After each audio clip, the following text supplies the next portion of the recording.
오늘 우리에게 주신 말씀은 베드로전서 1장 20절부터 25절 말씀입니다. 제가 가지고 있는 신약성경 377페이지 베드로전서 1장 20절부터 25절 말씀입니다. 제가 봉독해 드리겠습니다. 그는 창세전부터 미리 알린 바 되신이나 이 말세에 너희를 위하여 나타내신 바 되었으니 너희는 그를 죽은 자 가운데서 살리시고 영광을 주신 하나님을 그리스도로 말미암아 믿는 자니 너희 믿음과 소망이 하나님께 있게 하셨느니라. 너희가 진리를 순종함으로 너희 영혼을 깨끗하게 하여 거짓이 없이 형제를 사랑하기에 이르렀으니 마음으로 뜨겁게 서로 사랑하라. 너희가 거듭난 것은 썩어질 씨로 된 것이 아니요 썩지 아니할 씨로 된 것이니 살아있고 항상 있는 하나님의 말씀으로 되었느니라. 그러므로 모든 육체는 풀과 같고 그 모든 영광은 풀의 꽃과 같으니 풀은 마르고 꽃은 떨어지되 오직 주의 말씀은 세세토록 있도다 하였으니 너희에게 전한 복음이 곧 이 말씀이니라. 아멘. 우리는 하나님을 사랑의 하나님이라고 부르죠. 그만큼 하나님께서는 하나님의 백성인 우리에게 헤아릴 수 없는 큰 사랑을 베푸셨어요. 그런데 하나님의 사랑을 받은 우리의 모습은 어떨까요? 아마 100데나리온의 빚을 갚지 않는 동료를 용서하지 않고 옥에 가둔 10,000달란트의 빚을 탕감받은 그런 사랑과 같지 않을까요? 우리는 예수 그리스도의 십자가 보혈로 죄의 씻음을 받았기 때문에 의인이 되었어요. 문제는 우리 안에 있는 만물보다 거짓되고 심히 부패한 마음이 깨끗하게 바뀐 게 아니라는 사실이죠. 다시 말하면 내 안에 있는 부패한 심령은 전혀 변화되지 않고 그대로 있는 거예요. 이것이 의미하는 것은 내 힘과 능력으로는 하나님의 사랑을 실천할 수 없다는 거예요. 여러분, 우리 주님께서 우리에게 원수를 사랑하라 했는데 여러분들이 원수를 사랑할 수 있습니까? 없어요. 내 힘과 능력으로는 절대 원수를 사랑할 수 없어요. 그런데 우리는 원수를 사랑하려고 해요. 가당치도 않는 말이죠. 행동이에요. 성령님께서 내 안에 오셔서 나를 만져주시면 원수도 사랑할 수 있어요. 그렇지만 내 힘과 능력으로는 절대 원수를 사랑할 수 없는 거예요. 왜 그렇습니까? 우리 심령 안에 있는 게 전혀 우리의 심령이 변화되지 않고 그대로 있기 때문에 그런 거예요. 아무리 세상 사람들이 착하다고 칭찬을 한다고 하더라도 정작 그 칭찬을 받는 본인은 그렇지 못한 자신의 모습 때문에 번민할 때가 많아요. 이게 우리의 모습이에요. 사실 제가 교회를 갔다가 개척을 하면서 예수 그리스도의 사랑으로 많은 사람들을 대할 수 있으리라고 생각을 했어요. 그러나 실제 저의 모습은 정반대였죠. 하나님께서 교회를 개척할 때 분명 우리 교회의 이름을 사랑생교회라고 주셨어요. 제가 한 달 전에 기도하면서 하나님 앞에 받았고, 그리고 아무 소리 않고 있었는데 한 달 후에 사모님이 또 기도하면서 받아서 저한테 이야기를 이렇게 교회 명을 이야기를 할 때 내가 한 달 전에 이미 받았는데 내가 교회 명을 갖다 자꾸 이야기를 하면은 아니라고 그래서 내가 말을 못하고 있었다고 그랬어요. 한 달 전에 제가 먼저 받고 사모님이 한 달 후에 사랑된 교회라는 이름을 받았어요. 그래서 저는 우리 교회가 사랑이 넘치는 교회가 되도록 하는 것이 하나님의 뜻이라고 생각을 했어요.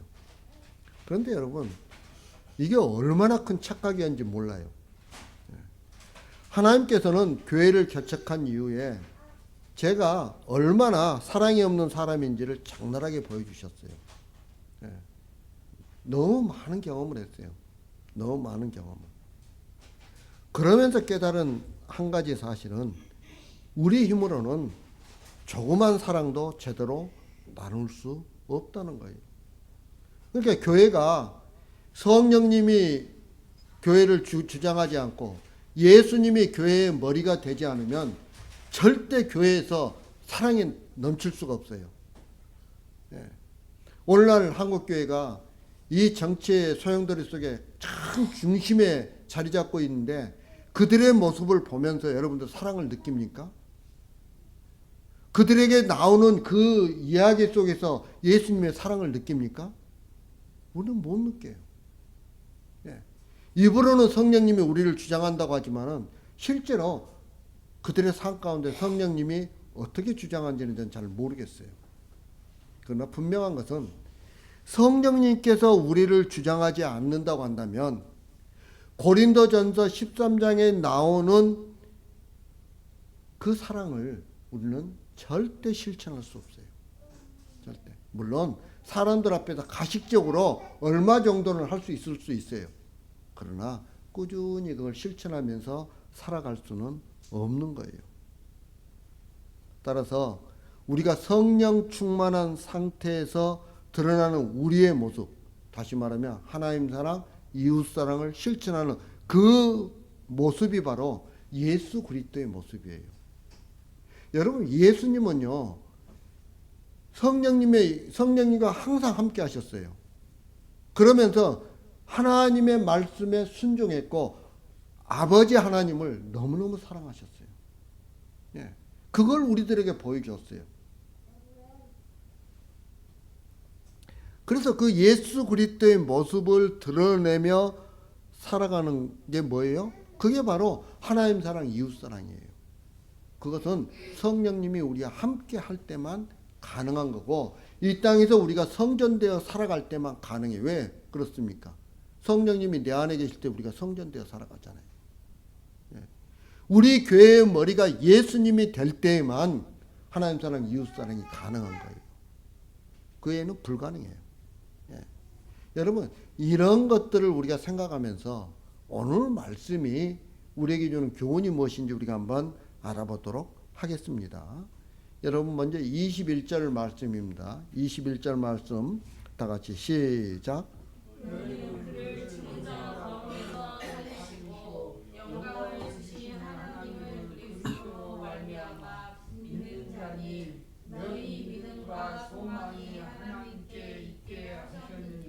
아멘.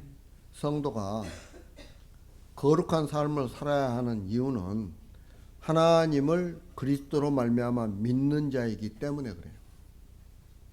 그래서 성도는 그리스도를 살리신 하나님께 믿음과 소망을 둔 사람들이에요. 성도들은 그리스도의 대속적인 죽음을 통해서 비로소 하나님 안에 거할 수 있는 자들이죠. 그러니까 하나님과 연합된 자들이 되었다는 뜻이에요. 누구를 통해서요? 예수 그리스도를 통해서 우리는 하나님과 연합된 자들이에요. 그래서 성도는 하나님 그 성령 충만한 삶을 살아야 되는 거예요. 우리가 성령 충만한 삶을 살 때에만 하나님과 연합할 수 있어요. 그런데 다른 한편으로는 그리스도의 구속사역의 목적은 그처럼 성도들과 하나님을 연결시키기 위한 거예요.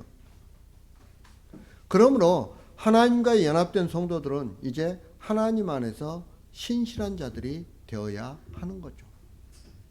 마치 하나님께서 신실하신 것처럼 성도들도 주님께 신실한 자들이 되어야 하는 거예요. 이렇게 사는 것이 거룩한 삶을 사는 거예요. 여기에 보면 너희 믿음과 소망이 하나님께 있게 하셨다라고 이렇게 말씀하고 있죠. 이 말씀은 우리 스스로의 힘으로 믿음과 소망을 하나님께 두는 것이 아니라 오직 그렇게 하는 것, 우리가 믿음과 소망을 하나님께 주는 것, 이것이 뭐냐면 내 힘으로 한 것이 아니라 하나님의 은혜로 되어진 거라는 거예요. 하나님의 은혜로. 예. 하나님께서 그리스도를 죽음에서 부활 승천하게 하신 그 결과로 성도들은 믿음과 소망을 하나님께 둘 수 있게 된 거예요. 예. 성도들이 신뢰하고 소망을 두는 대상이신 하나님은 십자가에서 치욕을 당하시고 죽음까지 당한 그리스도를 다시 살리시고 하늘에 오르게 하심으로써 영화롭게 하신 분이에요. 이런 사실은 현재 시련 가운데 있는 성도들에게 소망을 가져다 주는 거죠. 왜? 우리가 어려움 가운데 있지만 하나님이 나에게 임하시면 그 어려움이 기쁨으로 바뀌는 거예요. 슬픔이 기쁨으로 바뀌는 거예요. 예. 우리 마음 가운데 두려움이 평안함으로 바뀌어요. 예. 하나님이 그렇게 하시는 거예요. 하나님이. 여러분, 예수님이 오실 때 기적을 가져올 은혜를 우리는 지금 이 세상에서 맛보며 살아가는 거예요. 그게 성도들이요. 그래서 성도들은 앞으로 닥쳐올 천국만을 소망하며 사는 게 아니에요. 이 땅에서 천국 되어 살아가야 되는 거예요. 우리가 이 땅에서 천국 되어 살아갈 때 영원한 천국을 우리가 소망할 수 있는 거예요.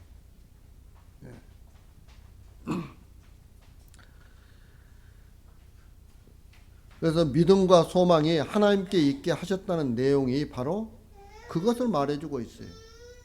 우리의 힘이 아니라 하나님의 은혜가 믿음과 소망을 하나님께 있게 한 것이라면 성도는 지금 이 은혜와 능력에 붙들려 있는 것이기 때문에 그런 거죠.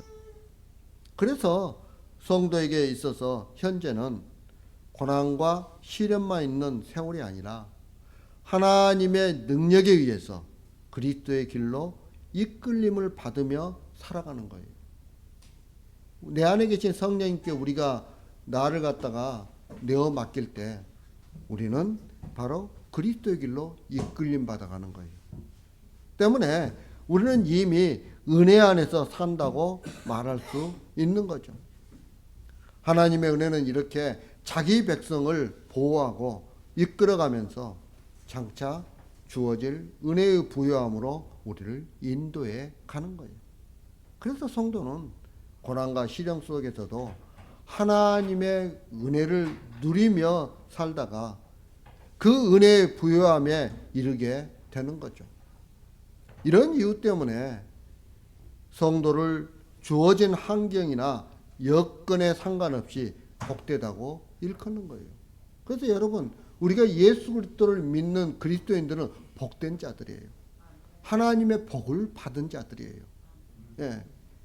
그렇기 때문에 이 세상에 어떤 것과도 비교할 수 없는 복받은 자들인 거죠. 누구와도 비교할 수 없어요. 성도의 삶에 고난이 있는 것은 사실이죠. 예. 하지만 고난이 고난으로 끝나는 것이 아니에요. 고난이 고난으로 끝나는 것이라면 사도들은 고난 속에서 기쁨을 누릴 수가 없었겠죠. 또 바울과 실라 역시 옥에 갇혀서 찬송을 부를 수가 없었을 거예요. 이처럼 고난에도 기뻐하고 찬송할 수 있는 것은 고난이 고난으로 끝나는 것이 아니라 은혜 안으로 들어가게 하는 것이기 때문이에요. 여러분들에게 고난이 있습니까? 기뻐하시기 바랍니다. 여러분들을 하나님의 은혜 안으로 끌고 가고 있는 거예요. 지금. 누가요? 하나님께서. 하나님께서 우리를 붙들고 계세요. 네. 주님이 오심으로 완전히 드러날 은혜의 부요함이 우리와 함께 하시는 성령의 능력 속에서 이미 주어져 있음을 우리는 깨달아야 돼요. 따라서 성도에게 시련은 고생이 아니에요. 성도에게 시련은 장차 주님이 가져오실 은혜의 부요함을 알게 하고 소망하는 자로 살아가게 하기 위한 하나님의 은혜인 거죠. 여러분, 나에게 고난이 있으면 나는 하나님의 은혜를 받는 자예요. 예, 하나님이 그렇게 이끌어 가시기 때문에. 그러면 이처럼 장차 예수님이 가져오실 은혜의 부요함을 소망하며 사는 성도에게서 어떤 것이 보여야 할까요? 여러분 22절 말씀 한번 읽겠습니다. 22절 말씀 다 같이 시작. 너희가 진리를 순종함으로 너희 영혼을 깨끗하게 하여 거짓이 없이 형제를 사랑하기에 이르렀으니 마음으로 뜨겁게 서로 사랑하라. 아멘. 당시 초대교회 성도들은 모두 시련을 겪는 상황이었어요. 따라서 그들의 형편은 누가 낫다고 할 수 없이 거의 같았을 거예요. 이런 상황에서 베드로 사도는 왜 갑자기 형제 사랑에 대해 이야기를 할까요? 시련을 겪고 있는 그들에게 마음으로 뜨겁게 서로 사랑하라 할 때 그 말의 의미가 무엇일까요? 이것은 어려운 형제에게 제물로 도와주라는 그런 차원이 아니에요. 베드로 사도가 말하는 사랑은 복음 안에서의 사랑이죠. 진리를 순종함으로 영혼을 깨끗하게 하라고 말하는 거예요. 여러분, 진리가 뭡니까? 여기서 말하는 진리는 예수 그리스도의 성육신, 대속 죽음, 부활, 승천 등에 관련된 복음을 가르쳐요. 그러므로 그리스도인들은 자신들을 구원해달라고 그리스도께 자신들의 영혼을 맡기는 그런 온전한 순종을 통해서 복음을 받아들였던 거죠. 그 결과로 그들은 깨끗함을 입게 되었던 거예요. 그래서 진리를 순종함으로 영혼을 깨끗하게 하라는 것이 21절에서 말한 것처럼 그리스도로 말미암아 우리를 죽은 자 가운데서 살리시고 영광을 주신 하나님을 믿는 것이라고 말하고 있는 거예요. 하나님을 믿는 것이 진리를 순종하는 것이고 하나님을 믿는 것이 영혼이 깨끗함을 얻는 거예요. 그렇게 보면 22절 말씀은 참된 형제사랑은 믿음에서 나온다는 의미로 우리가 이해할 수 있는 거죠. 여러분, 믿음이 있어야 하나님도 사랑할 수 있고요. 형제도 사랑할 수 있어요. 믿음이 있어요. 예. 영혼을 깨끗하게 한 결과 옛 본성 안에 있던 시기와 증오가 사라지게 되죠. 여러분, 내 마음 가운데는 시기와 증오가 사라지게 되면 형제를 사랑할 수 있어요. 왜? 미움이 사라지잖아요. 미움이 사라지면요, 용서할 수 있어요. 용서가 되면은요, 그 다음에 사랑할 수 있어요. 그게 성령님께서 함께 할 때 가능하거든요. 믿음이 있어야 성령님이 우리와 함께 하시죠. 안 그러면 어떻습니까? 내가 성령님한테 이리 오세요 이리 오세요 하고서 끌고 다니죠. 우리는 이끌림을 받아야 돼요. 예. 그럴 때 우리는 형제를 사랑할 수 있는 거죠. 거듭나지 않는 영혼을 지닌 사람은 자기 친형제까지도 죽였던 가인과 같은 자들이에요.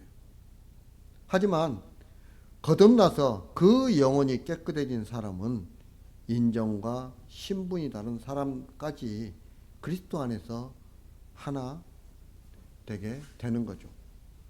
이런 사실 때문에 그 지체의식으로서 형제를 사랑할 수 있는 자들이 바로 거듭난 성도들이에요. 예. 또한 거듭나지 않는 자들은 겉으로 형제를 사랑해요. 문제는 그 사랑이 유선인 경우가 적지 않다는 거예요. 다시 말하면 남에게 보여주기식 사랑을 하는 경우가 너무 많다는 거예요. 이런 이유 때문에 인간의 양심이나 윤리에서 나오는 사랑은 어려운 자의 형편과 처지를 바라보게 돼요. 그리고 내가 도와줄 것이 무엇인가를 생각하게 되는 것이죠. 그러다 보니까 결국 그들의 육신에 도움이 되는 것을 찾게 되는 것이죠. 저기 뭐가 부족하고 뭐 갖다 주고 이런 것만 찾는 거예요. 이런 사실 때문에 그들은 그 형제를 갖다가 제대로 도와줄 수가 없어요. 겉에만 도와주는 거죠. 그러나 믿음에서 나오는 형제 사랑은 육신의 처지나 형편을 보지 않아요. 물론 육신의 형편에 대해서는 아예 모른 채 하라는 뜻은 아니죠. 육신의 형편을 고려해서 도와주기는 하겠지만 그것이 주가 아니라는 거예요. 왜냐하면 중요한 것은 육신의 형편이 아니라 그의 영혼의 형편이기 때문에 그런 거예요. 그래서 믿음에서 나오는 형제사랑은 거짓되거나 유선됨이 없는 진실한 사랑인 거죠.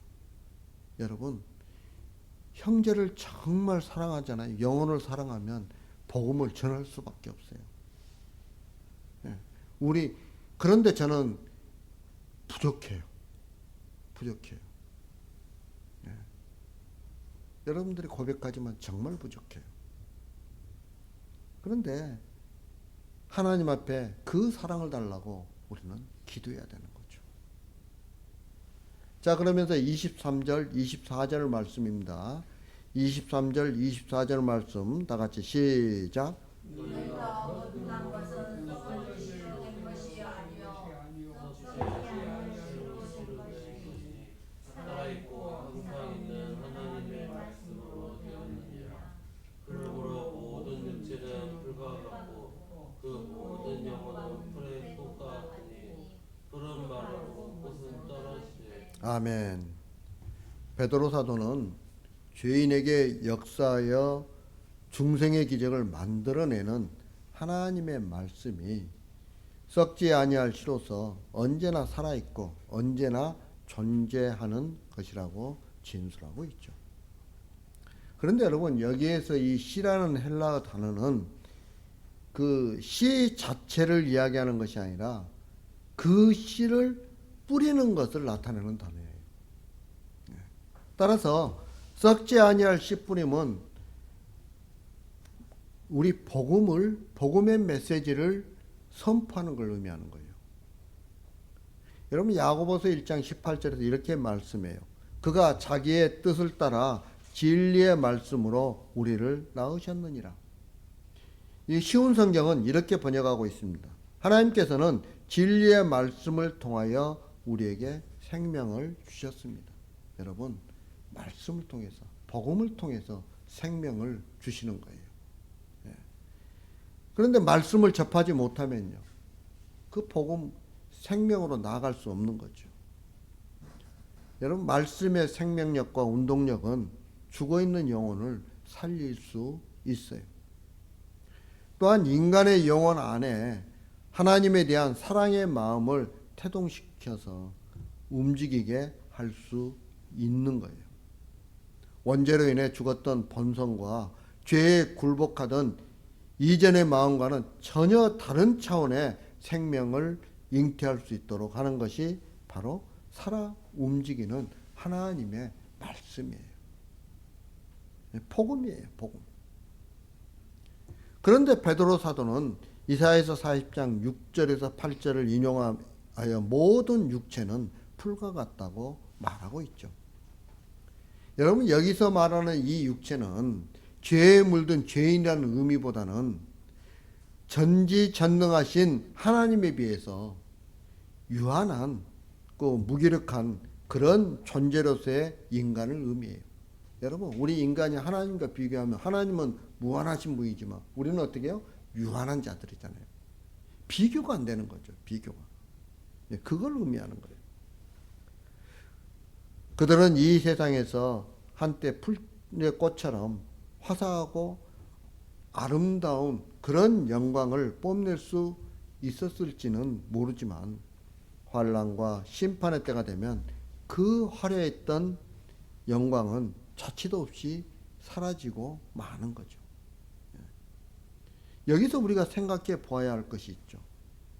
육체를 풀과 같은 것으로 보는 성도는 육체의 형편을 도와줌으로써 그 사람을 도와줬다고 생각하지 않는다는 거예요.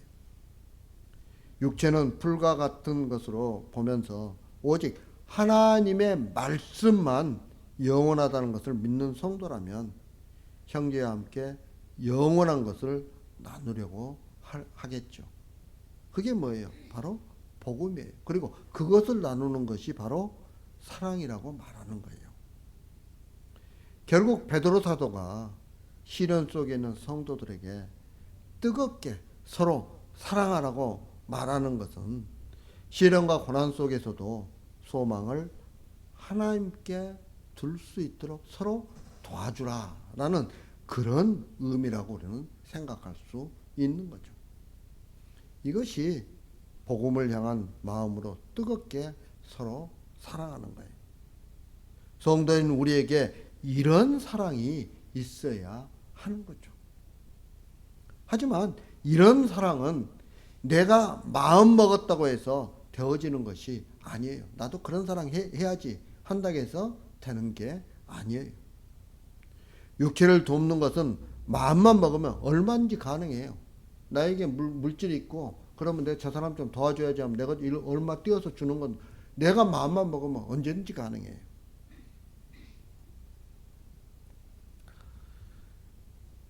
그러나 복음 안에서의 사랑은 내가 먼저 그리스도의 구속과 하나님의 은혜를 바라보면서 모든 소망을 하나님께 두면서 살아가는 그런 믿음으로 살아갈 때에만 가능한 것이죠. 그래서 성도는 형제를 사랑하겠다는 결심을 하는 것이 중요한 게 아니에요. 그보다 먼저 선행돼야 하는 것이 있죠. 그게 뭐예요? 그것은 바로 예수님의 보혈이 우리에게 있는 한 구속이 참으로 귀하다는 것을 믿어야 하는 거죠. 다시 말하면 뭐가 있어야 되는 거예요? 믿음이 있어야 되는 거죠. 믿음이. 그리고 모든 소망을 하나님께 두는 성도의 자리에 있어야 하는 거예요. 내가 자꾸 땅을 보고 그러면 위에 걸 쳐다보지 않고 땅의 것만 바라보면 절대로 이런 사랑을 나눌 수가 없죠. 그래서 우리가 하나님께 우리의 모든 소망을 둘 때 자연스럽게 우리는 사랑할 수가 있어요. 어떻게 해요? 복음을 전할 수가 있는 거죠. 그리고 서로 하나님 앞에 하나님을 바라볼 수 있도록 격려할 수도 있는 거예요. 이게 뭐예요? 우리들이 모습이 되어야 되는 것이죠. 이제 말씀을 마치려고 합니다. 사랑하는 성도 여러분, 믿음은 성도를 사랑으로 이끌어가요. 따라서 우리는 나의 구원만 바라보며 살아가면 안 되는 거예요. 여러분, 교회 안에서 내 구원만 바라보고 살아가는 것은 그게 믿음이 아니에요. 주님이 가져오실 구원의 은혜를 다른 성도들과 함께 소망하며 살아가기를 소원해야 되는 거죠. 이것이 뜨겁게 서로 사랑하는 거예요. 따라서 교회 안에서 믿음으로 이런 사랑을 나누며 살아가는 저와 여러분들이 되길 주님의 이름으로 축복합니다. 다 같이 기도드리겠습니다. 사랑과 은혜가 풍성하신 아버지 하나님, 부족한 저희들 사랑해 주신 감사합니다. 저희들은 주님으로부터 이렇게 귀한 사랑을 받았음에도 불구하고 이 사랑을 다른 사람에게 나눠줄 수 있는 그런 믿음이 없어서 나눠주지 못할 때가 너무나도 많이 있었습니다. 아버지 하나님, 이런 저희들의 믿음 없음을 용서하여 주옵소서. 이제는 아버지 하나님 복음을 열심히 전함으로 믿지 않는 많은 영혼들을 주님께로 인도하는, 그리고 저희들 삶 가운데 예수 그리스도를 드러내며 살아가는 주님의 귀한 백성들 되게 하여 주옵소서. 예수님 이름으로 기도합니다. 아멘.